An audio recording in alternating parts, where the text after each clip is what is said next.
If you ever given a talk, or in this case a sales presentation, and got to the end and said, any questions? And there weren't any questions, then this episode is for you. This is the Daily Sales Message podcast, where every single day I share a piece of simple and actionable advice that's designed to help you feel more confident and sell more stuff too. I call it the any question problem. So I used to finish a sales presentation or a talk and say, any questions? And there wouldn't be any. And to be fair, to be big-headed for a second, maybe it's a good sign. You covered all the points, nobody had anything to ask, isn't that wonderful?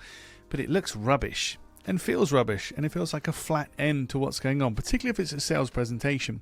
So what you always need to have up your sleeve are a couple of questions that you can propose to your audience so they can ask them. So, any questions? No? Well, here are 3 that we get asked quite often. Let me just run through them with you in case you're thinking about them. Boom, boom, boom.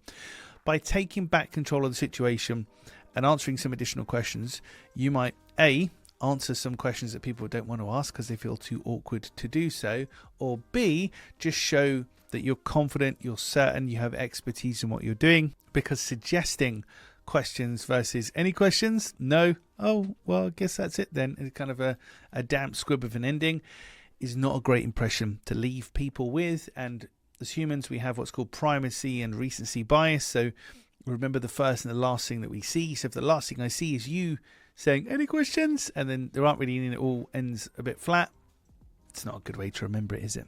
So that's the any question problem. Suggesting questions to people, running through common ones rather than just asking if they've got any questions. They don't have any, and then it gets all awkward and weird.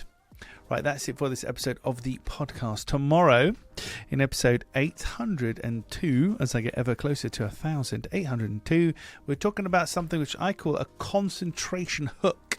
Concentration hook is a name I coined for that. We're talking about a concentration hook. So we'll cover that in tomorrow's episode. In the meantime, thank you for listening and watching all the way to the end. I appreciate it. I'll catch you tomorrow for another exciting edition of the Daily Sales Message.